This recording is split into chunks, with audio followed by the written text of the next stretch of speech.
Здравейте на всички! Ще речете Аман от това с неговите филми, но не мога да не снимам, защото съм в градините на Вила Таранто в Вербания, една от най-известните ботанически градини в Северна Италия, и искам да ви покажа целият този разкош. То е невъзможно всичко да се покаже, защото тя е много голяма, но поне част от тази невероятна красота, невероятна зеленина, невероятна растителност, която е пред очите ми. Намирам се така в горната градина, до кафенето. Изключително красиво място, с много зеленина, много чар, много подредено. Вила Таранто и градините са основани през 1931 година от един шотландец, който идва тук. Ето е самата вила, виждате и покрива. Тя е затворена за посещение. Само градините са отворени, защото вероятно вилата е частна. Но идвайки до тук, аз видях изключително красиви места. Сега така се намирам в главния парк. Има доста посетители, предимно немско говорящи хора. Времето е прекрасно. Алпите се виждат. И искам да споделя с вас малко от този разкош, който в момента се разкрива пред погледа ми. Сега е най-хубавият сезон за посещение, защото са нацъфтяли лалетата. Долу в ниското до входа има един лабиринт от лалета от най-различни сортове, които в момента са цъфнали. Аз, както знаете, не разбирам много от ботаника. Тук всичко е обозначено, всеки сорт лалея е даден какъв е. Ето тук пък има едно езеро, в което има лотоси, но може би все още е доста рано за лотосите да цъфнат. Има нещо, което леко ми напомня на Вила Боргезе в Рома, но тук е по-открито, по-озеленено, защото все пак това си е ботаническа градина. Това е втората или третата ботаническа градина, която посещавам в Италия. Бил съм в Иския, там е може би най-красивата ботаническа градина на страната. Но и тук също е много, как да кажа, много е прелесно. Е така малко се разходя да ви покажа част от архитектурния план на това място. И сега ще се кача и тук по тия стълби, вероятно водят до по-горната тераса, макар че доста оградено навсякъде. Явно има начин за вървяне. Но и така и тук ще застана. Надявам се да има начин да мина или няма. Не, явно ще трябва да заобиколя. Ето виждате този павилион. Виждате фонтаните, нацъфтялите теменушки. Но, както ви казах, много е красиво при условие, че аз съм човек, който чак толкова си пада по такива места, но действително се заслужава да бъде видяно, да бъде посетено. Входа е 15 евро, но човек не идва всеки ден по такива места, не идва в Вила Таранто в Вербания, така че е хубаво да похарчи тези пари за това, отколкото за ядене или за коктейли или за не знам там какво си друго. Голям разкош, голяма зеленина. Много е хубаво. И така малко ще обърна да ме видите и мене, защото наистина много ми харесва. Много е стилно. Както ви казах, италианците, заедно с англичаните, са най-големите майстори на правенето на градини и на паркове. но в различен стил. Англичаните оставят повече да изглежда диво, все едно, че природата е превзела всичко, т.е. човекът нямал отношение, макар че ние така, просто те така го правят, такъв им е стила, докато италианците определено държат да се вижда участието на човешката ръка в изграждането на ландшафта. Приятен слънчев ден. Аз все пак се сложих пуловер, макар че има много леко облечени хора, защото на кораба е доста хладно. Знаете, като се намира човек по вода. От тук до Паланца, където съм отседнал, е точно 8 минути. Аз направих един филм и го качих по време на пътуването ми от Паланца до тук. И сега така показвам. Това е в посока вилата. Надявам се от тук да я видим. Мога да се върна до нея, но както ви казах, тя е оградена. Ето я. Така много е красива, малко във френски стил.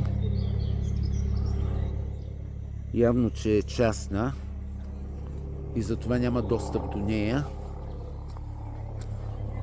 Ето е паметника на създателя на парка и собственик на вилата. Ето. Creatore di questi giardini da lui donati all'Italia. Нил Макияхан се казва. Ето го, който е решил да направи така, да създаде този разкош. Приятно място. Малко ми напомня даже на Аязмото в Стара Загора. Аязмото, ако го поуправят още, би могло да стане платен парк, защо пък не? Все пак то е едно от уникалните места в България. Ето, казвам нещо позитивно за Стара Загора. Да не помислите, само съм превзет от негативизми към този град.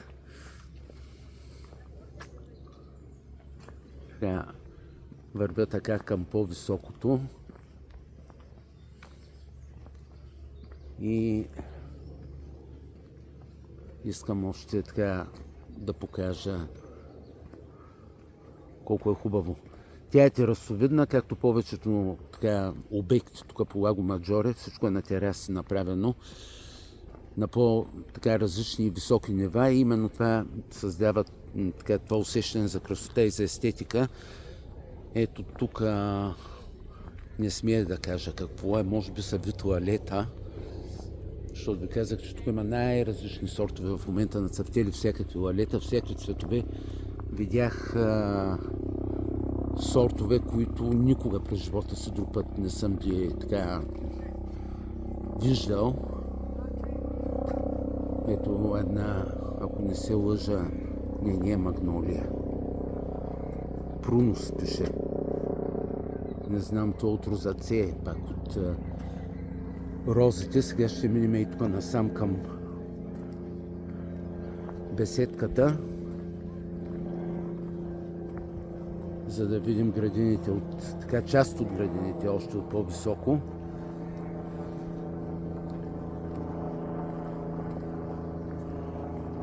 Харесваме, че снимам места, които общо взето не са така представени в мрежата като съдържание. Не са толкова популярни. Аз продължавам, знаете, да снимам непопулярни места, особено в Италия, които така няма много шансове хората да дойдат да ги видят. Извън така основните туристически обекти са на страната, но именно така в това оценявам стойността на това, което правя. Ето градините отгоре, аз тръгнах отдолу, ето е вилата срещу нас, покрива и се вижда добре с кулата,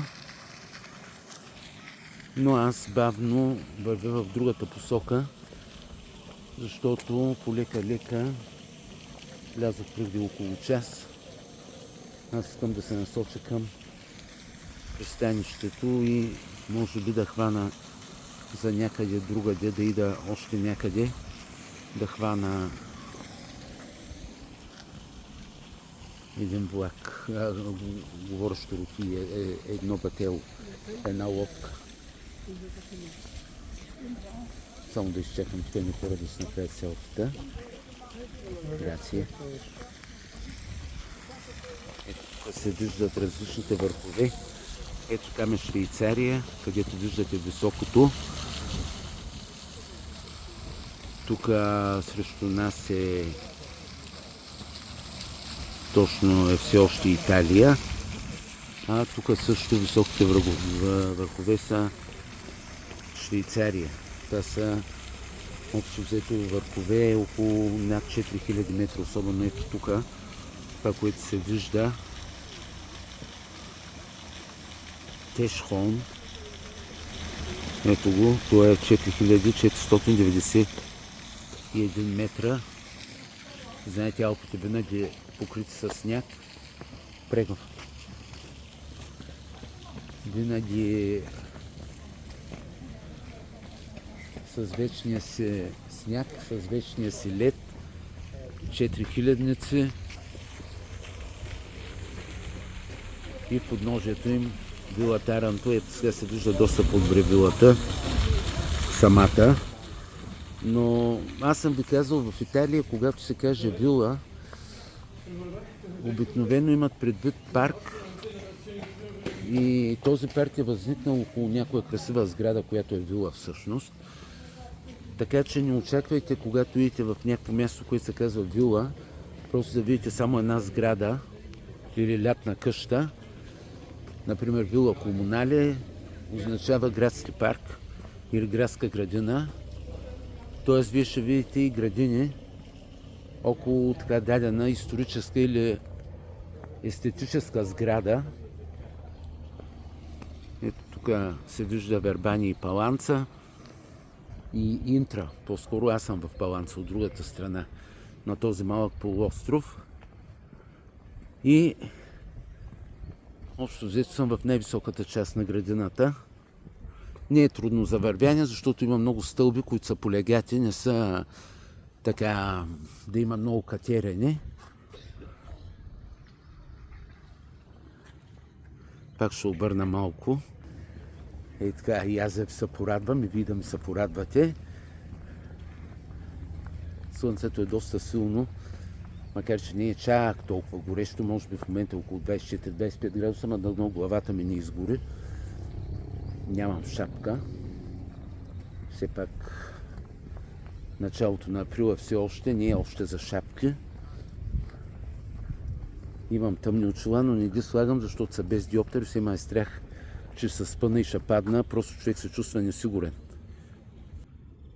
Вижте колко е хубаво.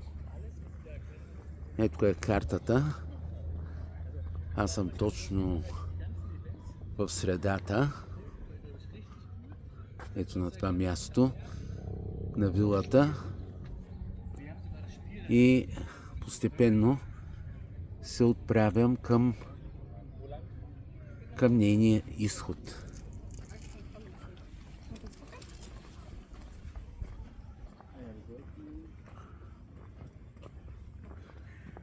Щастливи са швейцарците, че са толкова близо до тая част на Италия. Могат да дойдат да я видят, защото пак продължавам да казвам, че тук се чува основно немска реч. Има италианци, но не толкова много. Основно са немско говорящите, които са вероятно или швейцарци, или немци.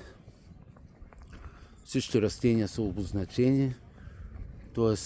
човек, ако се интересува от ботаника, тук може да види много интересни за него неща. Колкото повече отивам нагоре, става още по-красиво и вилата се вижда още по-добре. И тук има sunbeds, слънчеви легла. където хората могат да седнат, да се четат, да се гледат телефона, да се насладят на това приятно слънце и на тая хубава обстановка.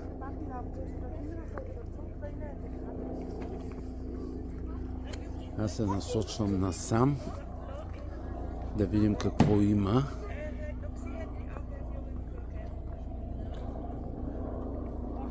Много чисто, много поддържано.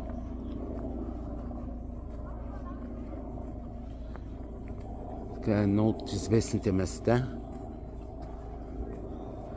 около Вербания на Лаго Маджоре.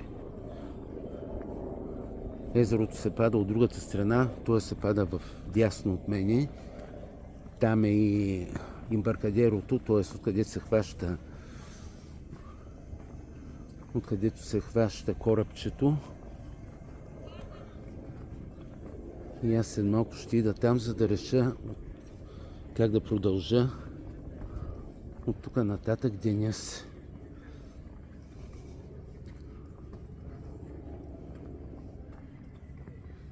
Вижте колко е хубаво, колко е помислено, колко е естетично.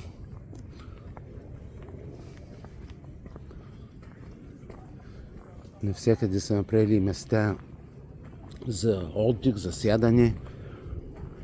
Даже има и пикник area, т.е. място, където може човек да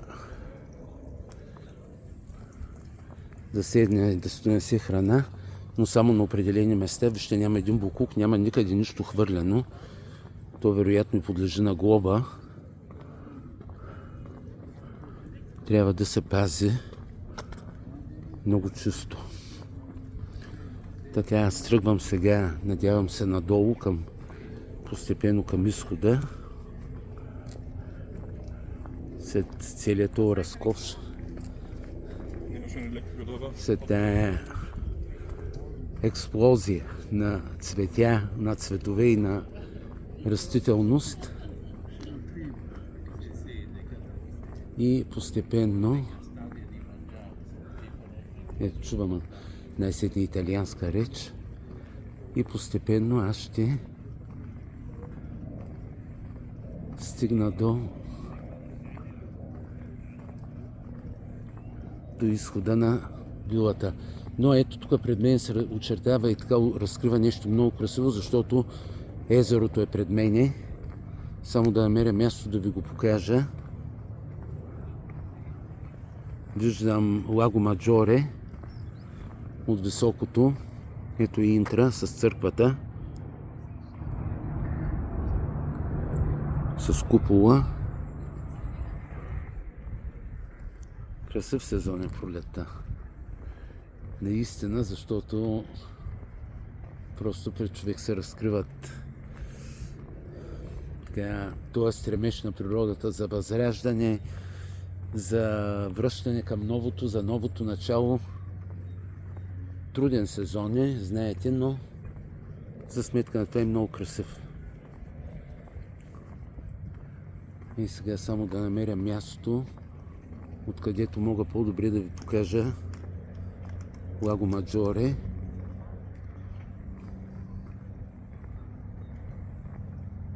И източния ръкав, ето на източния ръкав на езерото. Много нависоко съм, изключително е красиво, жалко, че има толкова много растителност, всъщност що да няма, то е много хубаво, но не мога да ви покажа точно, нали, какво се разкрива пред очите, макар че е изключително красиво, просто защото има твърде много растителност пред мен. Тук вероятно са така нивата за слизане към по-ниско и към изхода на вилата.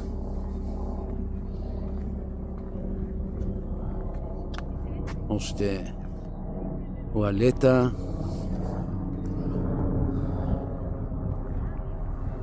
И така. Филма ми стана доста дълъг, дано не ви е доскучало, не ви е така, да не го намирате за прекалено досаден и дълъг. Аз ще гледам да снимам още. Ето тук сега се вижда по-добре. Ето, част от Лаго Маджоре, среща с върховете на Алпите. Имам още няколко дни в Италия, така че ще се опитам да направя видеа от други места, които вероятно ще събудят интерес от вас. И така. Това е за сега. Много ми беше приятно, че сме заедно. До нови срещи. Много ви обичам. Много ви прегръщам. Ваш Ангел.